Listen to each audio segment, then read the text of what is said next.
तेबे सांगमाने तो सीरियल आज एपिसोड रे आपण मान देखा पाइबे आज देवी माँ बार बार चिकीर परीक्षा नौकरी। हाँ सांग मैंने आपण मान देखा पाइबे एबे राम को जीवन विपद रोही मारी राम को मुंड फटई देछि। आउ चिकी जेतेबेले राम को मेडिकल नेबा पई चेष्टा करुथिबे एतेबेले कार रो प्रथम चक्क पंचर हो जाउछि।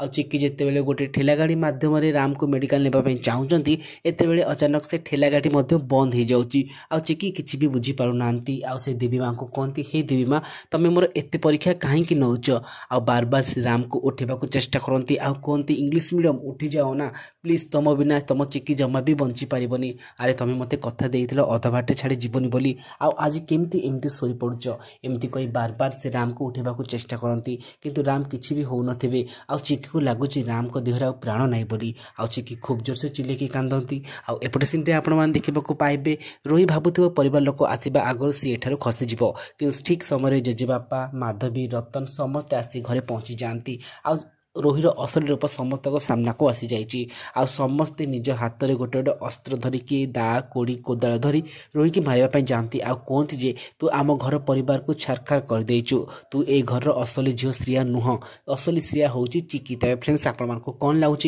कौन परिवार सामने रोहीर असली रूप खोली जाइए जदि हाँ ताले येस बोली कमेंट करूँ। आ चिकी कौन ठीक समय राम को मेडिकल नहीं जीव आपन को कौन लगुच कमेंट लिखि जणाइबे।